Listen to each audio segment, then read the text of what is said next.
sea rescate o sea liberación, lo que tenemos que celebrar es que se encontraron con vida. Sí se concretó el depósito de una parte del recurso exigido.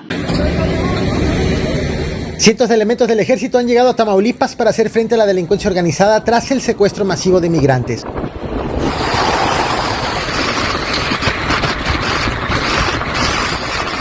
Y mientras esto ocurre, el gobierno federal ha revelado que algunos de los migrantes secuestrados sí pagaron a los delincuentes para ser liberados. Los secuestradores llamaron a las familias de las víctimas con el propósito de solicitarles dinero.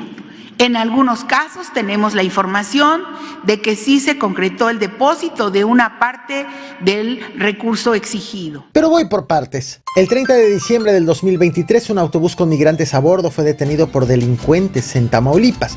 La delincuencia organizada secuestró a 32 extranjeros para exigir a sus familiares dinero por su rescate. Este caso fue mantenido en sigilo por autoridades de Tamaulipas y reconocido 2 días después en medio de tropiezos al momento de informar lo ocurrido.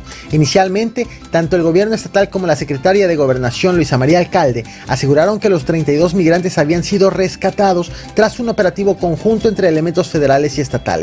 Sin embargo, el presidente Andrés Manuel López Obrador desmintió sus dichos y reveló que los secuestrados habían sido liberados por voluntad de los delincuentes, a pesar de que posteriormente el gobierno de Tamaulipas siguió insistiendo en que sí los rescató. En las últimas horas la secretaria de Seguridad Federal no solo los desmintió nuevamente, sino que hasta reveló que algunos migrantes sí pagaron el rescate, motivo por el cual pudieron haber sido liberados por los delincuentes.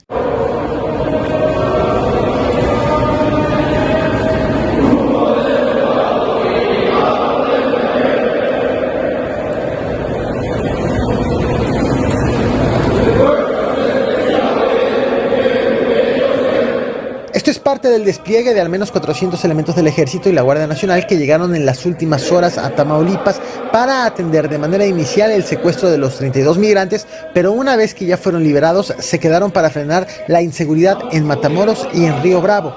Al menos 120 de los elementos que llegaron ayer lo hicieron en aeronaves de la Guardia Nacional debido a que los aviones de los que disponía la Secretaría de la Defensa Nacional se encuentran ya actualmente empleados en la Aerolínea Mexicana de Aviación.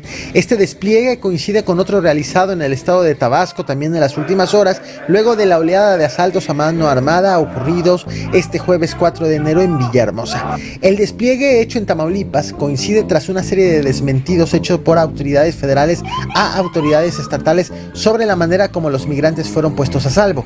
Inicialmente, en un comunicado, la secretaria de Gobernación Federal, el vocero de la presidencia y el gobierno de Tamaulipas aseguraron que los migrantes habían sido liberados gracias a un operativo conjunto de elementos de los 3 niveles de gobierno. Sin embargo, el presidente Andrés Manuel López Obrador desmintió lo dicho y reveló que los migrantes habían sido liberados de manera inexplicable y voluntaria por los delincuentes. No fueron rescatados,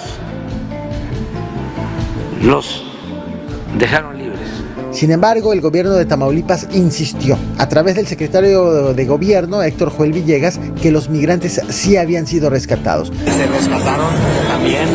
Hasta que hoy, de nueva cuenta, fue desmentido por la secretaria de Seguridad y Protección Ciudadana Federal, Rosa Isela Rodríguez, quien puso fin al asunto y reveló otro escándalo más en esta historia, que algunos de los migrantes sí pagaron por su liberación, de tal forma que al no haber detenidos, los delincuentes sí se salieron con la suya. Los secuestradores llamaron a las familias de las víctimas con el propósito de solicitarles dinero.